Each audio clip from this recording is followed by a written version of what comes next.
T'es-tu déjà senti ignoré, sous-estimé ou peu valorisé par quelqu'un à qui tu as beaucoup donné?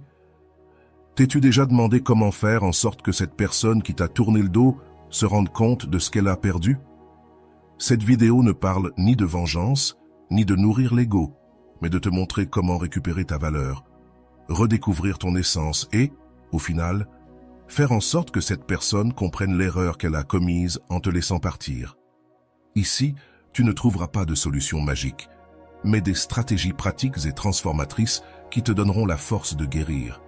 Aujourd'hui, nous allons parler d'amour de soi dans sa forme la plus pure, de comment transformer la douleur en pouvoir personnel et des étapes que tu peux suivre pour que, sans chercher à le faire directement, cette personne qui ne t'a pas valorisé se rende compte de ce que tu représentais réellement.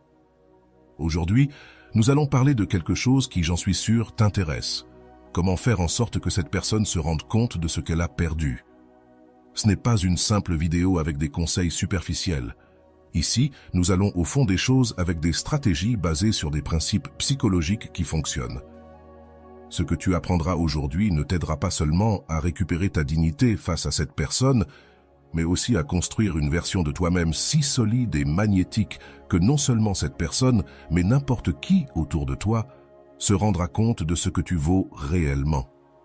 Alors reste avec moi, car ce qui suit pourrait être le début d'une transformation profonde dans ta vie.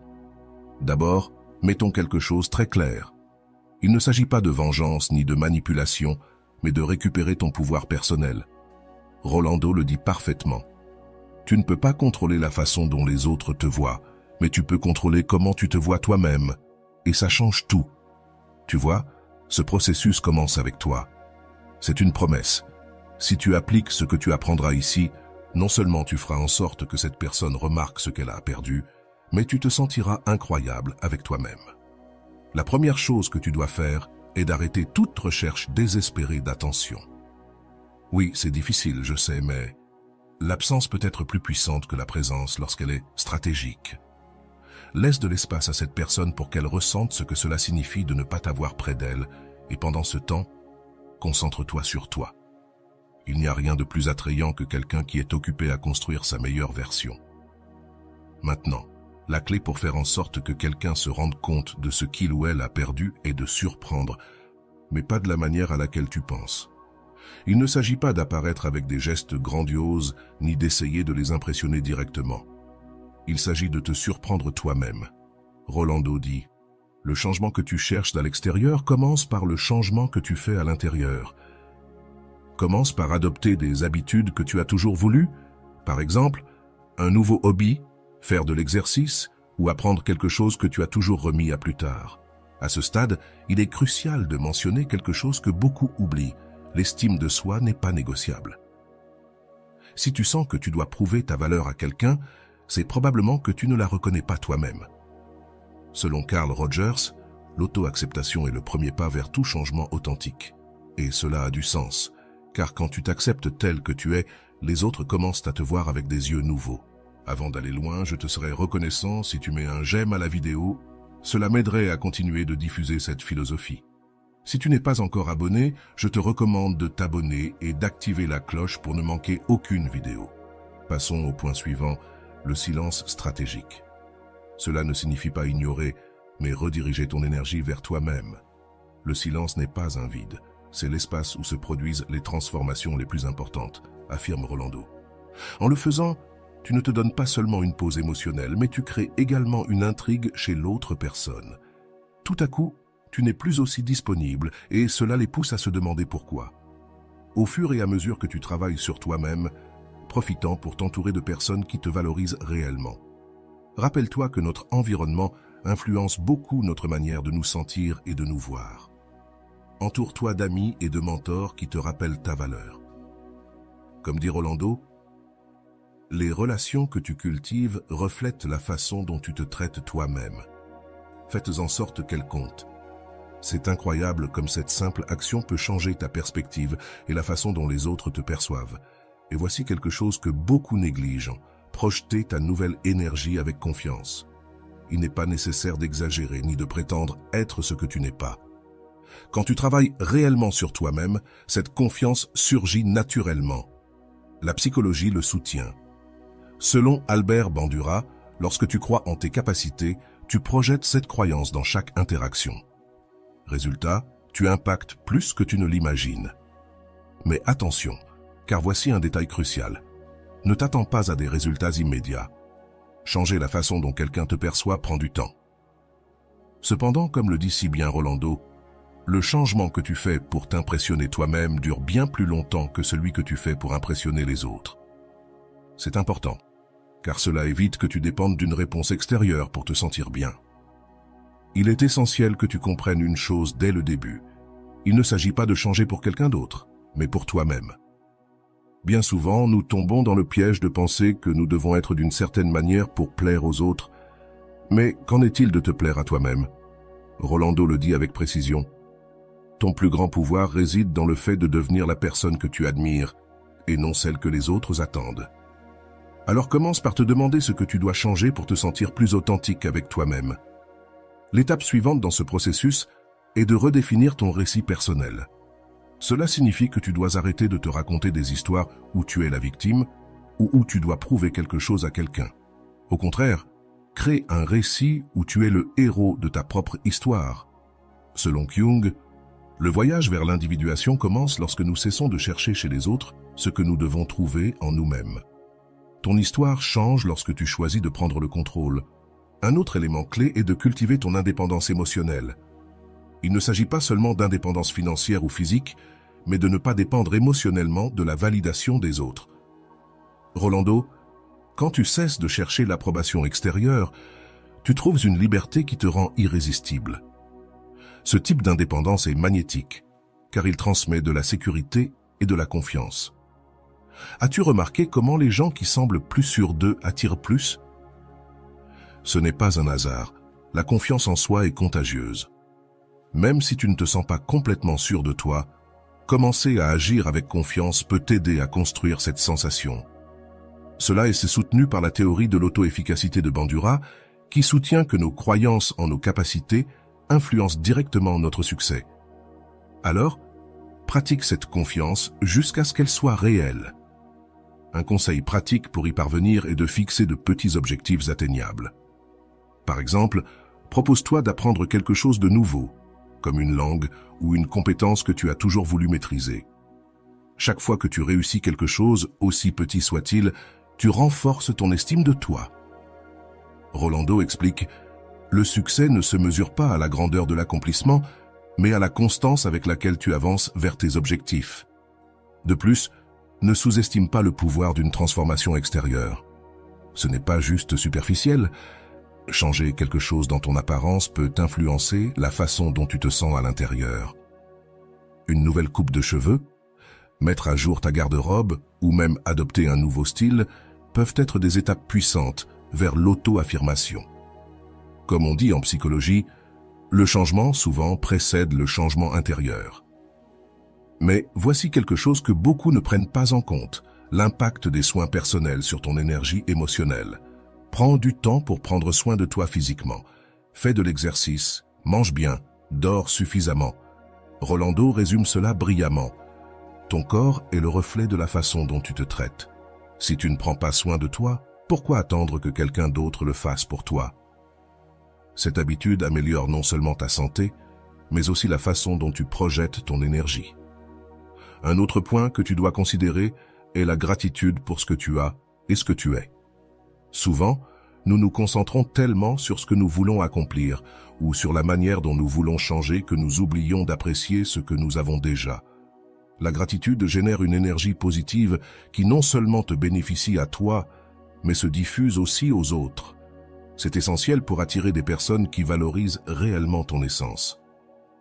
Revenons maintenant au silence stratégique. Ce n'est pas un jeu de manipulation, mais un outil pour recalibrer tes relations. Selon Rolando, le silence a un langage propre. Il communique de la force et de l'auto-évaluation lorsqu'il est utilisé avec intention. Alors, n'aie pas peur de créer cette distance si tu sens que tu t'épuises émotionnellement dans une relation déséquilibrée. Dans ce processus, il est aussi crucial d'apprendre à dire non. Souvent, pour plaire ou maintenir une connexion, nous finissons par faire des choses que nous ne voulons pas faire.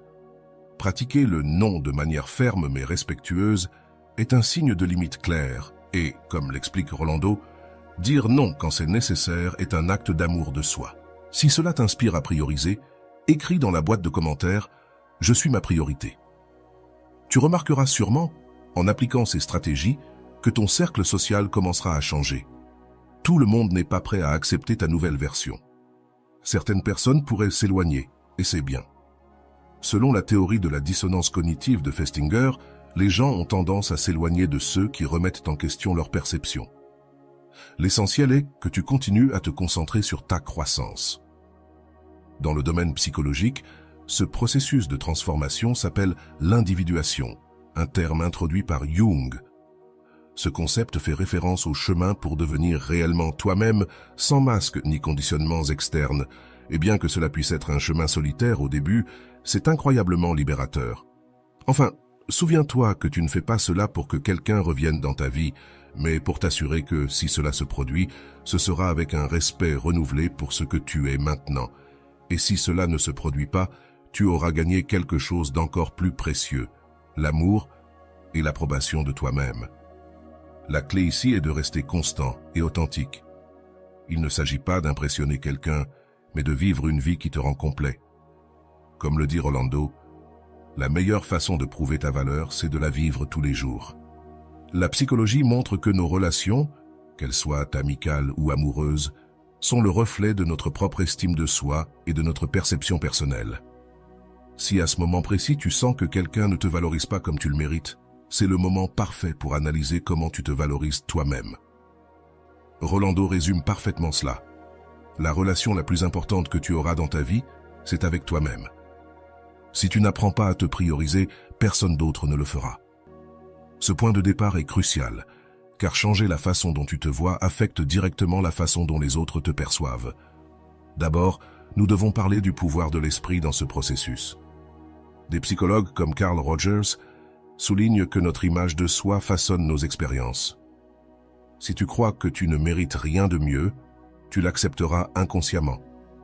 C'est pourquoi il est essentiel de modifier tes croyances internes. Selon Rolando, le travail intérieur ne transforme pas seulement ta relation avec toi-même, mais aussi avec le monde qui t'entoure. Cela est fondamental pour ne plus accepter moins que ce que tu mérites réellement. C'est là qu'entre en jeu un outil qui peut sembler simple, mais qui est transformateur. La visualisation positive. T'es-tu déjà imaginé comment serait ta vie si tu te priorisais réellement? Consacre quelques minutes chaque jour à visualiser quel genre de personne tu veux être et quel type de relation tu souhaites construire. Cela ne renforce pas seulement ta confiance en toi, mais cela t'apporte aussi de la clarté sur ce que tu dois laisser derrière toi. Un autre concept puissant provient de la théorie de l'attachement, un modèle largement étudié en psychologie. Souvent, le besoin de s'accrocher à quelqu'un qui ne nous valorise pas provient de schémas d'attachement insécurisés formés durant l'enfance. Comprendre cela te permet d'agir avec compassion envers toi-même pendant que tu travailles à briser ces cycles. Selon Rolando, tu ne peux pas changer ton passé, mais tu peux choisir de ne pas le répéter dans tes relations futures. Il est important de souligner la valeur d'établir des limites saines. Si quelqu'un te fait constamment te sentir moins bien ou n'apprécie pas ce que tu offres, c'est un signe que tu dois protéger ton énergie émotionnelle. Dire non ou établir une distance n'est pas de l'égoïsme, c'est de l'auto-soin. Rolando souligne « Les limites n'éloignent pas les bonnes personnes, elles filtrent celles qui ne sont pas prêtes à te valoriser. » Cette phrase résonne profondément car elle change la perception des limites comme quelque chose de négatif. L'étape suivante dans ce processus est d'apprendre à reconsidérer le rejet. Ne le vois pas comme un signe de ta valeur manquante, mais comme une occasion de rediriger ton énergie vers quelque chose qui te bénéficiera vraiment. Selon Erich Fromm, l'amour mature est celui qui permet la liberté et respecte l'individualité de l'autre. Cela inclut de te respecter suffisamment pour lâcher ce qui ne t'apporte rien. Un autre aspect important est l'idée de créer de nouveaux espaces de croissance personnelle. T'inscrire à un cours, explorer un hobby ou même simplement passer du temps avec toi-même peut être le début d'un changement profond. Rolando dit « Quand tu investis dans ta croissance, tu ne te contentes pas de guérir, tu t'épanouis. » Cet épanouissement ne passe pas inaperçu pour ceux qui t'entourent. Un outil que tu peux mettre en place est le journaling.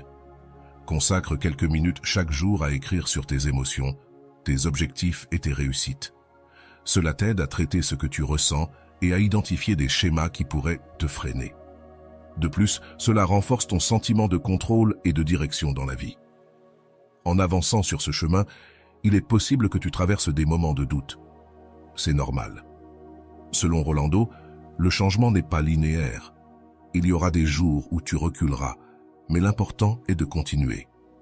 Souviens-toi que chaque petit pas compte et chaque décision que tu prends pour ton bien-être est une victoire. À ce stade, il est important de souligner la valeur de t'entourer de personnes qui t'élèvent. Évalue ton cercle social. Es-tu entouré de personnes qui te soutiennent et t'inspirent? Ou de personnes qui te drainent émotionnellement? Comme le dit Rolando, le bon environnement peut être le catalyseur de ta transformation. Parfois, cela signifie s'éloigner de relations qui ne t'apportent plus rien. Une stratégie psychologique que tu peux appliquer est de changer ton focus vers la gratitude. Lorsque tu te concentres sur ce que tu as et non sur ce qui te manque, ta perception change. La gratitude ne se contente pas d'améliorer ton bien-être émotionnel, elle attire aussi davantage de choses positives dans ta vie. Rolando mentionne que la gratitude est la clé pour transformer la douleur en apprentissage. En même temps, tu dois apprendre à lâcher prise. Souvent, l'obsession de prouver notre valeur vient de la peur du rejet ou de l'abandon. Mais la réalité, c'est que tu ne peux pas contrôler comment les autres te voient. Ce que tu peux contrôler, c'est comment tu réagis et ce que tu fais de cette perception. Selon Rolando, lâcher prise, ce n'est pas perdre, c'est gagner de l'espace pour ce qui compte vraiment. Enfin, ne sous-estime jamais le pouvoir d'un changement physique en tant que reflet de ta transformation intérieure. Changer ton apparence, que ce soit avec un nouveau look ou simplement en prenant plus soin de toi, peut être un rappel tangible de ton processus de croissance. De plus, cela génère une perception de renouveau tant chez toi que chez ceux qui t'entourent. Lorsque tu choisis de te concentrer sur toi-même, au lieu de chercher à prouver quelque chose aux autres, quelque chose de magique commence à se produire.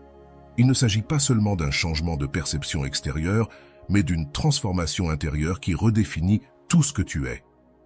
Comme le mentionne Rolando, ta valeur n'est pas dans le fait de prouver à quelqu'un ce qu'il a perdu, mais de te rappeler à toi-même ce que tu as toujours été.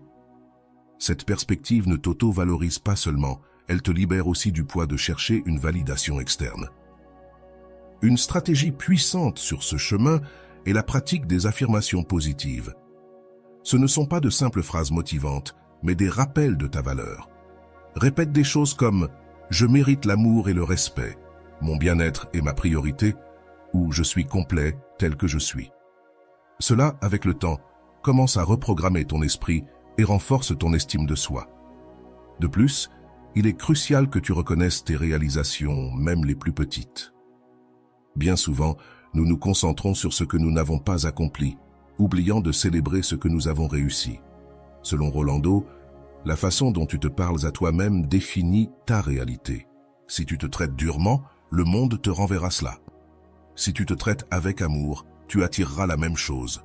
Si cela t'inspire à te prioriser, écris dans la boîte de commentaires « Je suis ma plus grande priorité ». Lorsque tu commenceras à te concentrer sur ta croissance, tu verras que les personnes qui te valorisent réellement commenceront à s'approcher de toi. Ce n'est pas un hasard, comme le souligne Kyung. Ce que tu nies te soumet, et ce que tu acceptes te transforme. En acceptant qui tu es et en travaillant dessus, ton environnement commence à se transformer pour s'aligner avec ta nouvelle énergie. Un autre outil pratique que tu peux mettre en place est la méditation guidée. Cette pratique ne t'aide pas seulement à calmer ton esprit, elle renforce aussi ta connexion avec toi-même. Consacrer seulement 10 minutes par jour à cette activité peut faire une différence significative dans ton bien-être émotionnel et mental. Rolando souligne que, quand tu apprends à apprécier ta propre compagnie, tu découvres que la solitude n'est pas une punition, mais une opportunité. Ce changement de perspective te permettra de profiter de tes moments seuls et de les utiliser pour redécouvrir tes passions et tes objectifs. De plus, il est important de ne pas sous-estimer l'impact de l'exercice physique. Il ne fait pas que d'améliorer ta santé, il libère aussi des endorphines, les hormones du bonheur. Ce n'est pas un cliché, C'est un fait prouvé qui t'aidera à te sentir plus fort dans ton quotidien.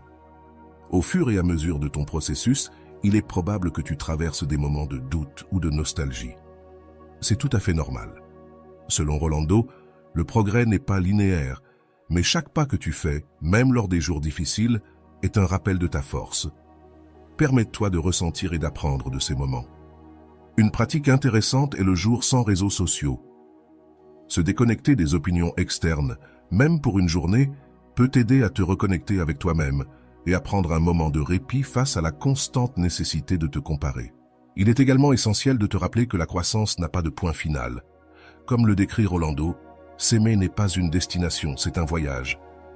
Continuer avec cette approche te libère de la pression d'atteindre la perfection et te permet de profiter du processus. Un autre exercice que tu peux essayer est d'écrire une lettre d'adieu à cette version de toi qui cherchait la validation des autres. Remercie pour ce que tu as appris, mais reconnais qu'il est temps de passer à autre chose. Ce geste symbolique peut être incroyablement libérateur. L'environnement physique joue également un rôle important. Redécorer ton espace, même avec de petits changements, peut refléter ta transformation intérieure et servir de rappel visuel de ton nouveau départ.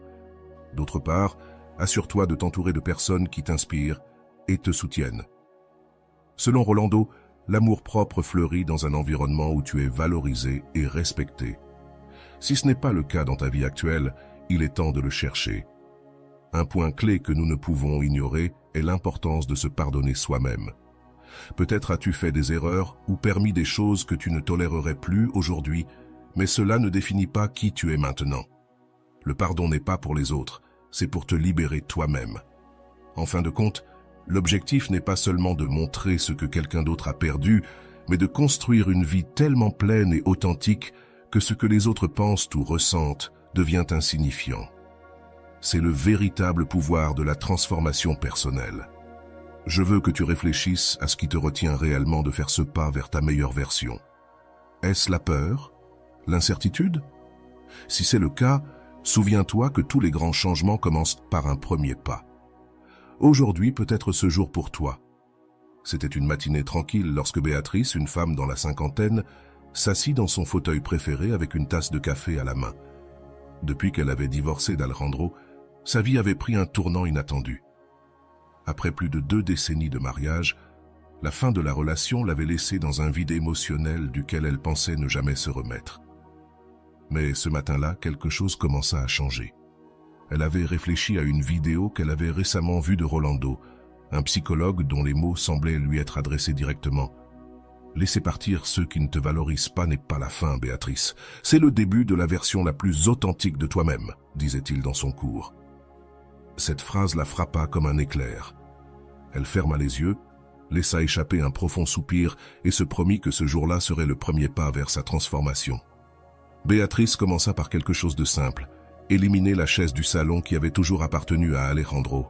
« Je n'ai plus besoin de symbole de ce qui a été », pensa-t-elle en réorganisant son espace.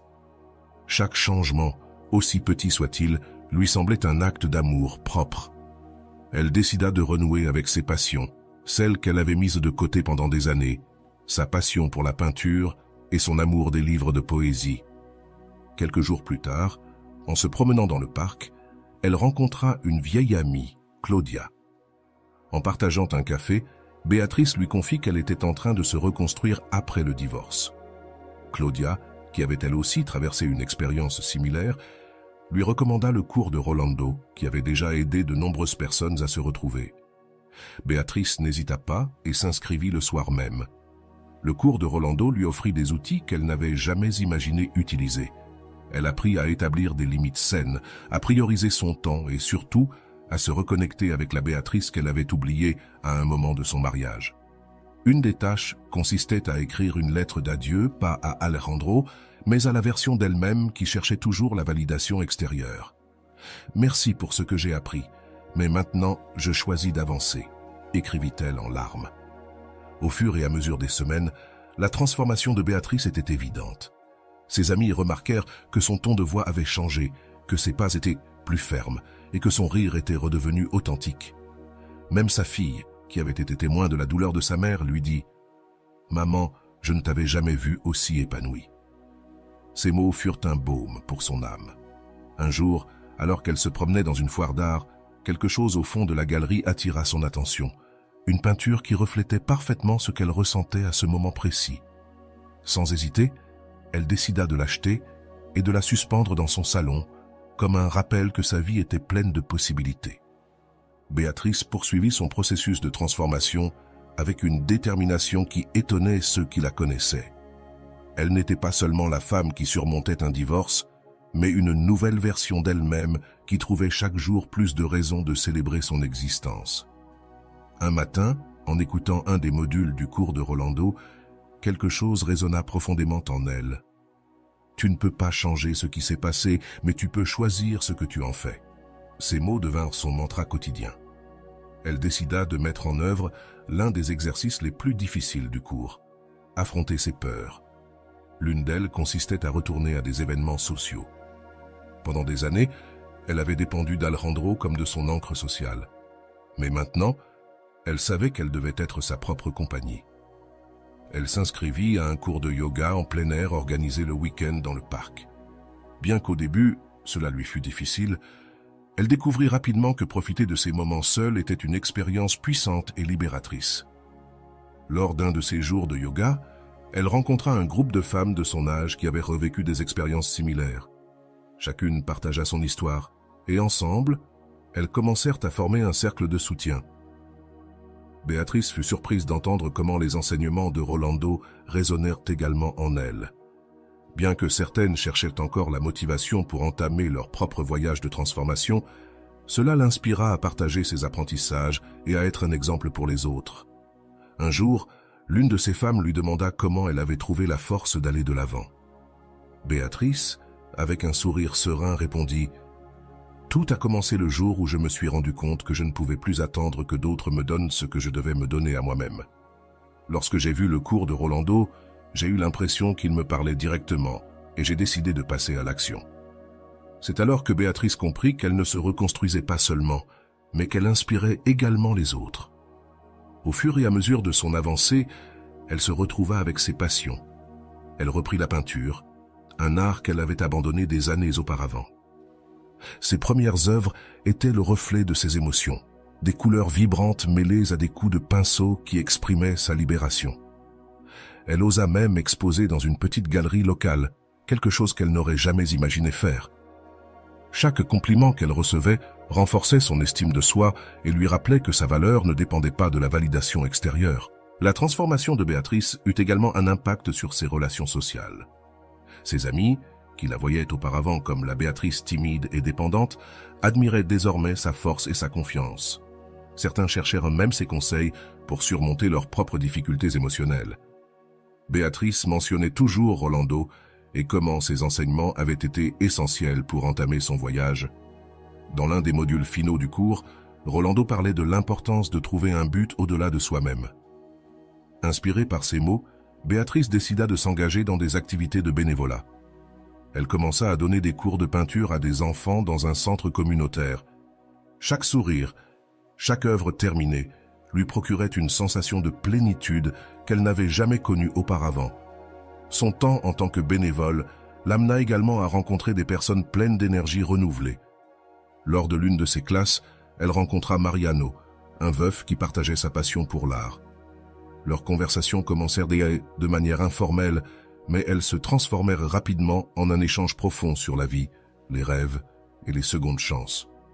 Bien qu'au début, Béatrice se sentit prudente, elle décida de s'ouvrir à cette nouvelle expérience sans attente, profitant de l'instant présent. Béatrice n'était plus la femme qui dépendait de quelqu'un d'autre pour se sentir complète.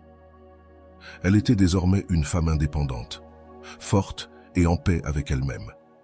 Et bien que sa relation avec Mariano se soit développée naturellement, elle savait que son bonheur ne dépendait pas de lui, mais qu'il était un complément dans une vie qu'elle avait déjà apprise à apprécier par elle-même. Chaque nuit, Béatrice consacrait quelques minutes à réfléchir et à remercier. « Merci pour ce nouveau chapitre », pensait-elle. Ses journées étaient remplies. Béatrice profitait pleinement des moments, remplie de gratitude constante pour avoir osé faire le premier pas. Elle était devenue une fervente défenseur du cours de Rolando, recommandant de ne rien montrer à personne, ni à Alejandro, ni au monde, ni même à elle-même. Elle avait trouvé sa valeur et sa paix, et cela suffisait amplement. Béatrice continuait à se surprendre à chaque pas qu'elle faisait. Elle avait réussi à surmonter des étapes qui auparavant semblaient impossibles, mais elle savait que sa croissance ne s'arrêtait pas là. L'une des plus grandes leçons qu'elle avait apprises au cours de son processus était que la vie ne consiste pas à atteindre un but final, mais à embrasser chaque jour comme une opportunité pour s'améliorer et profiter de l'instant.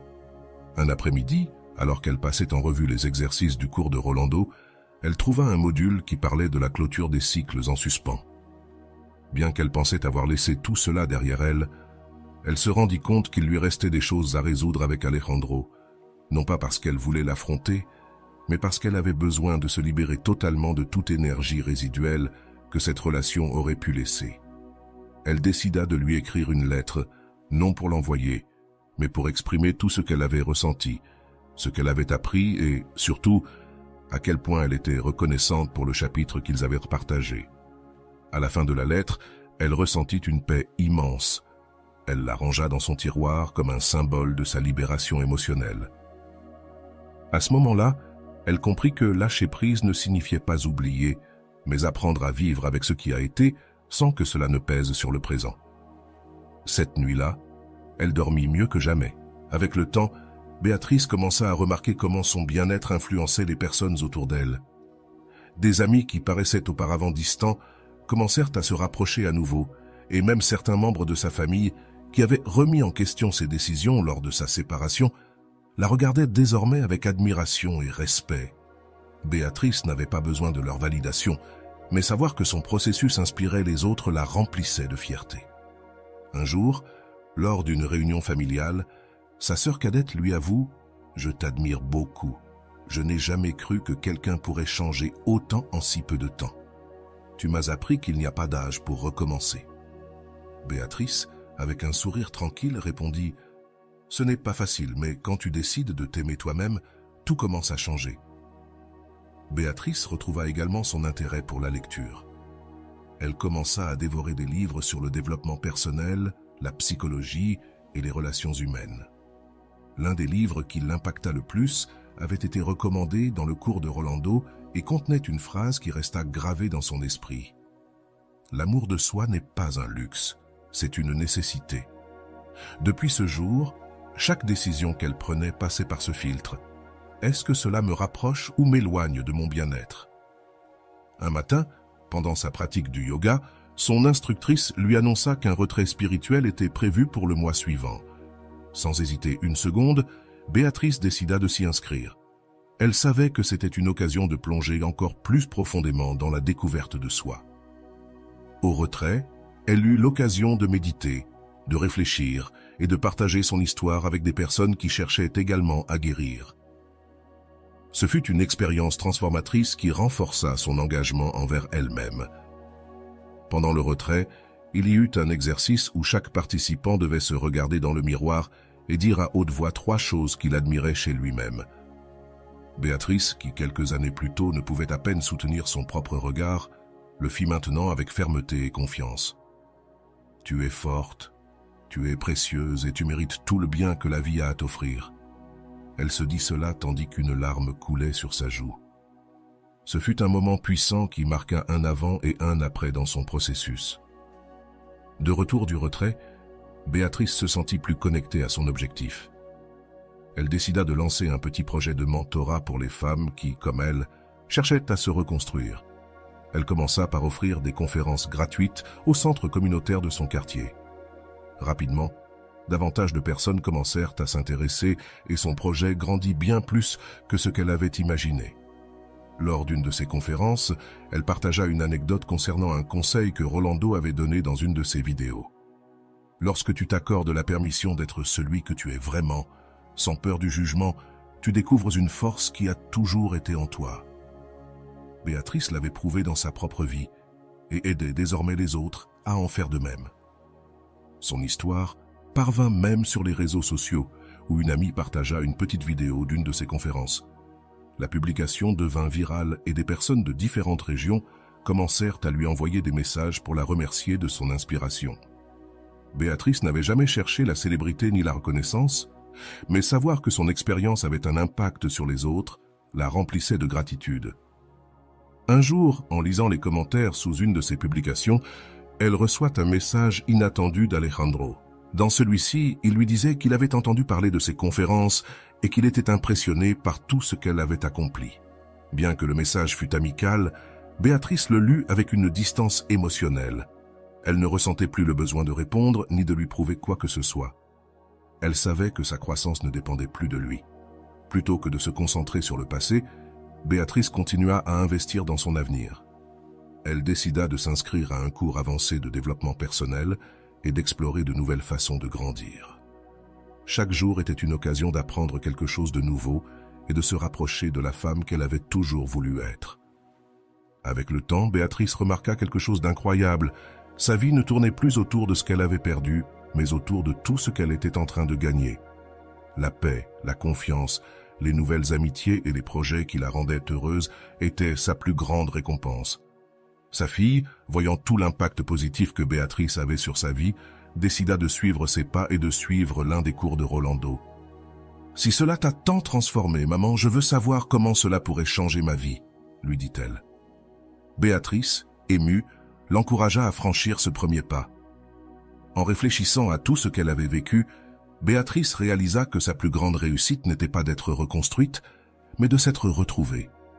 Elle avait retrouvé son essence, cette partie d'elle qui avait toujours été là, mais qui avait été éclipsée pendant des années par les attentes et la peur. Béatrice continuait à regarder l'avenir avec espoir et enthousiasme pour ce qui allait venir. Elle savait que son voyage n'était pas terminé, mais elle savait aussi que chaque pas en valait la peine. Et le plus important, elle comprenait que l'amour de soi n'est pas la fin du voyage, mais le chemin que tu choisis d'emprunter chaque jour. Après des mois de croissance et de transformation profonde, Béatrice se sentait avoir atteint un équilibre qui semblait auparavant impossible. Son projet de mentorat continuait à grandir, et chaque jour la surprenait avec les histoires des femmes qui cherchaient son soutien. Mais elle savait aussi qu'il y avait encore des chapitres de sa vie à fermer complètement. Un matin, alors qu'elle révisait son agenda, elle reçut un message d'une connaissance qui lui parla d'un événement de développement personnel qui se tiendrait dans sa ville. C'était une opportunité de partager son histoire et d'apprendre d'autres leaders dans le domaine du bien-être émotionnel. Béatrice sentit que cet événement était la conclusion parfaite du chapitre de reconstruction de sa vie et s'inscrivit immédiatement. Lors de l'événement, elle fut invitée à partager son témoignage lors d'un panel. Avec courage, elle monta sur scène et parla de son processus, des jours sombres jusqu'au moment de libération et de croissance. Lorsqu'elle eut terminé, elle reçut une ovation qui la fit pleurer, non pas pour l'approbation des autres, mais parce qu'elle savait que son histoire aidait d'autres personnes à trouver leur propre chemin. Dans le public, quelqu'un leva la main pour lui poser une question. « Qu'est-ce qui a été le plus difficile dans ton processus ?» Béatrice, calmement, répondit « Le plus difficile a été d'apprendre à me pardonner pour les moments où je me suis négligée. Mais c'est aussi ce qui m'a le plus libérée. Une fois que j'ai compris que je méritais l'amour et le respect, tout a commencé à changer. » À la fin de l'événement, plusieurs personnes s'approchèrent pour la remercier de sa sincérité et de son courage. Béatrice sentait que sa vie avait pris un sens plus profond, un sens qui allait au-delà de ce qu'elle avait imaginé. Son expérience n'était plus seulement la sienne, mais un phare pour ceux qui cherchaient de l'espoir dans la tempête. Quelques semaines plus tard, Béatrice reçoit un appel inattendu de sa fille. Avec une voix émue, elle lui annonça qu'elle avait suivi le cours de Rolando et qu'elle sentait que sa vie était aussi en train de changer. « Maman, maintenant je comprends pourquoi tu disais toujours que le changement commence de l'intérieur. Merci de m'avoir montré le chemin, » lui dit-elle. Béatrice, les larmes aux yeux, sut que son héritage commençait à toucher même sa propre famille. Dans sa vie quotidienne, Béatrice continuait d'appliquer les outils qu'elle avait appris. Elle avait intégré la méditation, l'écriture réflexive et les exercices d'amour de soi comme partie intégrante de sa routine. Chaque pratique lui rappelait que la transformation n'est pas un événement ponctuel, mais un engagement constant envers soi-même. Lors d'un de ces ateliers, elle partagea une dernière réflexion qui laissa tous les participants pensifs. L'amour propre ne signifie pas que tu ne tomberas jamais, mais que tu auras toujours la force de te relever, car la vie ne consiste pas à être parfaite, mais à être authentique. Pour clore ce chapitre de sa vie, Béatrice décida de partir en voyage seule, quelque chose qu'elle avait désiré pendant des années, mais qu'elle avait toujours reporté. Elle alla dans un endroit qu'elle avait vu en photo, avec des plages de sable blanc et des eaux cristallines. Là, face à la mer, elle prit un moment pour réfléchir à tout ce qu'elle avait vécu en regardant l'horizon. Elle fit une dernière promesse, plus jamais elle ne relèguera ses désirs au second plan. Ce voyage marqua un tournant. Béatrice revint avec une paix qui se reflétait sur son visage et une énergie qui contagiait tous ceux qui l'entouraient. Même les petits défis quotidiens ne la déstabilisaient plus. Elle avait appris à gérer chaque situation avec grâce et calme, sachant que tout faisait partie de son chemin. De retour chez elle, elle reçut une lettre de remerciement d'une des femmes ayant assisté à ses conférences. « Merci d'être un exemple vivant que nous pouvons toujours nous reconstruire, peu importe l'âge ou les circonstances », disait la lettre. Béatrice garda ces mots dans son cœur comme un rappel que son expérience n'avait pas été vaine. De son côté, Alejandro continuait parfois à lui envoyer des messages que Béatrice lisait sans intérêt. Ce n'était pas du dédain, simplement elle avait évolué au-delà du besoin de validation externe. À chaque fois qu'elle voyait son nom dans sa boîte de réception, elle se rappelait combien elle avait grandi au fil du temps. Béatrice décida de formaliser son projet de mentorat et le transforma en une fondation dédiée à aider les femmes à redécouvrir leurs valeurs et leurs objectifs. Ce fut un rêve devenu réalité, né de ses propres cicatrices, désormais transformé en outil de guérison. Un jour, alors qu'elle se promenait dans le parc avec sa fille, cette dernière lui demanda « Te sens-tu coupable de quelque chose ?» Béatrice, regardant les feuilles tombées, répondit « Je ne regrette que de ne pas m'être choisie plus tôt, mais maintenant je sais que tout arrive en son moment parfait. » Lors de son prochain atelier, Béatrice invita ses participants à réfléchir à une question qui changea sa vie. Que ferais-tu si tu savais que tu es déjà suffisant tel que tu es? Ce jour-là, les réponses des participants furent un rappel que nous avons tous une lumière qui n'attend qu'à être découverte. À la fin de la journée, alors qu'elle fermait l'atelier, Béatrice ressentit une profonde gratitude, non seulement pour ce qu'elle avait accompli, mais aussi pour les personnes qu'elle avait croisées en chemin. Chaque histoire qu'elle entendait lui rappelait que son but était bien plus grand que tout ce qu'elle avait pu rêver. Et ainsi, Béatrice ferma un autre chapitre, mais pas avec un point final, avec une virgule, car elle savait que son voyage de découverte de soi et d'amour propre continuerait, et que chaque jour était une nouvelle occasion d'écrire une autre page dans l'histoire de sa vie. L'histoire de Béatrice est un exemple clair de la manière dont les décisions difficiles et l'amour-propre peuvent transformer nos vies.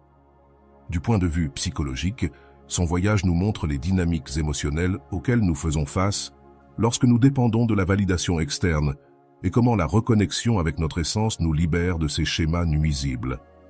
Commençons par l'impact du rejet et de la croissance. Selon Rolando, le rejet ne définit pas ta valeur, mais peut être le catalyseur de ta transformation. Béatrice apprit cette leçon de manière douloureuse. Mais au final, elle comprit que sa valeur ne résidait pas dans la vie des autres, mais dans sa capacité à s'aimer et à se respecter elle-même. Cela fait écho à la théorie de Carl Rogers sur l'importance de la congruence émotionnelle. Lorsque nos pensées, émotions et actions sont alignées, nous commençons à vivre de manière authentique. Réfléchis avec moi. T'es-tu déjà retrouvé à chercher l'approbation de quelqu'un qui n'était pas prêt à te valoriser? Que se passerait-il si tu changeais ce focus et te tournais vers toi-même? Ces questions, basées sur la méthode socratique, visent à te conduire vers un espace d'introspection. Par exemple, quelles idées ou croyances t'amènent à accepter moins que ce que tu mérites? À quoi ressemblerait ta vie si tu commençais à prioriser tes besoins émotionnels? Rolando souligne que la validation externe est un mirage. Le véritable reflet de ce que tu es est à l'intérieur de toi. Cela nous amène à un autre point important. Établir des limites. Béatrice comprit que dire non aux situations qui ne lui apportaient rien n'était pas de l'égoïsme, mais un acte de soin personnel. Mais voici la question cruciale. Comment pourrais-tu commencer à établir ces limites dans ta vie? Quelles relations ou situations t'empêchent d'avancer? Réfléchir à ces questions peut être inconfortable, mais c'est aussi la première étape vers une réelle transformation. comme le dit Rolando, l'amour-propre n'est pas un but. C'est le chemin que tu parcours chaque jour en faisant le choix de toi-même. Béatrice ne se contenta pas de laisser derrière elle une relation qui lui enlevait de l'énergie, mais elle utilisa cette expérience pour se reconstruire à partir de zéro, tout en inspirant les autres. Cela nous montre que les situations difficiles ne sont pas la fin, mais le début de quelque chose de plus grand. Maintenant, je t'invite à regarder ta propre vie et à te poser cette question. Quelles opportunités laisses-tu passer par peur de lâcher ce qui ne te fait pas de bien? Je veux que cet espace soit interactif. Que penses-tu de l'histoire de Béatrice? Quelle partie de son parcours t'a le plus touché? Quelle décision pourrais-tu prendre aujourd'hui pour te prioriser? Laisse-moi tes réponses en commentaire. J'ai hâte de te lire et de connaître ta perspective. Ensemble, nous pouvons construire une communauté de soutien et de croissance. N'oublie pas, tu es le protagoniste de ta propre histoire. N'attends pas que quelqu'un d'autre reconnaisse ta valeur. Commence par la reconnaître toi-même. Es-tu prêt à franchir ce premier pas? Béatrice ne ferma pas un chapitre, mais ouvrit un univers de possibilités en choisissant de s'aimer elle-même. Sa transformation ne fut pas instantanée, mais chaque pas qu'elle fit la rapprocha de la personne qu'elle avait toujours voulu être. T'es-tu déjà demandé quel changement tu pourrais accomplir dans ta vie si tu décidais de prioriser comme elle l'a fait? Quels aspects de toi pourrais-tu redécouvrir si tu cessais de chercher la validation externe et commençais à écouter ta propre voix? L'impact des décisions de Béatrice ne se limita pas à transformer sa vie, elles laissèrent également une empreinte sur ceux qui l'entouraient. Qui pourrait bénéficier de ta propre transformation? Parfois, le fait de nous prioriser ne nous libère pas seulement, mais inspire aussi d'autres à suivre le même chemin. Chaque limite que tu établis est une déclaration d'amour envers toi-même. Béatrice comprit que dire non ne signifiait pas fermer des portes, mais s'ouvrir à de nouvelles opportunités. Quelle porte pourrais-tu ouvrir aujourd'hui si tu décidais de poser une limite claire? Que pourrais-tu gagner en choisissant de laisser de côté ce qui ne t'apporte rien? Dans le processus de reconstruction de Béatrice, quelque chose de fondamental fut d'apprendre à faire face à ses peurs. Elle avait peur d'être seule, peur de se tromper, mais surtout peur de ne jamais trouver son but. Cependant, avec chaque petit acte d'amour-propre, ces peurs commencent à se dissiper. Quelle peur t'empêche d'avancer aujourd'hui? Comment pourrais-tu les affronter progressivement, comme Béatrice l'a fait? Chaque pas qu'elle fit fut guidé par une question clé. Est-ce que cela me rapproche ou m'éloigne de la personne que je veux être? Cette simple réflexion devint sa boussole, l'aidant à prendre des décisions alignées avec son bien-être. Que pourrais-tu accomplir si tu appliquais cette question à ta propre vie? Quelles habitudes ou relations aurais-tu besoin d'ajuster pour te rapprocher de ta meilleure version? L'un des moments les plus puissants de l'histoire de Béatrice fut quand elle comprit qu'elle n'était pas brisée, mais en train de se transformer. Rolando l'explique parfaitement. Tu n'es pas brisé, tu es en train d'apprendre, et chaque leçon que tu traverses te rapproche de ta véritable essence. Comment pourrais-tu redéfinir les défis de ta vie comme des leçons plutôt que des échecs? Que pourrais-tu apprendre des expériences qui t'ont le plus marqué? La gratitude fut une autre clé dans le processus de Béatrice. Elle apprit à être reconnaissante, non seulement pour les moments heureux, mais aussi pour les difficultés qui l'ont amenée à grandir. Quel aspect de ta vie pourrais-tu commencer à apprécier aujourd'hui? Comment pourrait-on changer ta perspective si tu choisis de te concentrer sur ce que tu as plutôt que sur ce qui te manque? Rolando dit, l'amour-propre n'est pas de l'égoïsme, c'est la base pour aimer les autres depuis un endroit sain. Béatrice a appliqué cette philosophie dans chaque interaction, en choisissant de s'entourer de personnes qui respectèrent ses limites et valorisent son authenticité. Quelles relations dans ta vie ont besoin d'un ajustement? Comment pourrais-tu commencer à construire des connexions plus saines et plus authentiques? Au fur et à mesure qu'elle avançait sur son chemin, Béatrice découvrit quelque chose de puissant. Le bonheur n'était pas une destination, mais un choix quotidien. Chaque jour, elle choisissait de faire quelque chose qui nourrissait son âme, que ce fût un petit acte d'auto-soin ou un geste de bonté envers les autres. Quel petit acte pourrais-tu intégrer dans ta routine quotidienne pour nourrir ton bien-être émotionnel? L'histoire de Béatrice nous rappelle aussi qu'il n'est jamais trop tard pour commencer. Peu importe le temps que tu as passé à prioriser les autres, ou à ignorer tes propres besoins, tu peux toujours décider de prendre une nouvelle direction. Quelle décision pourrais-tu prendre aujourd'hui pour franchir ce premier pas vers ta transformation? Et voilà, j'espère que vous avez trouvé beaucoup de valeur dans cette vidéo. Merci d'être resté jusqu'à la fin de cette vidéo, j'adore quand vous faites ça. Si vous voulez une autre vidéo sur ce sujet, écrivez en commentaire « J'en veux encore plus ». J'espère vous revoir dans une autre vidéo.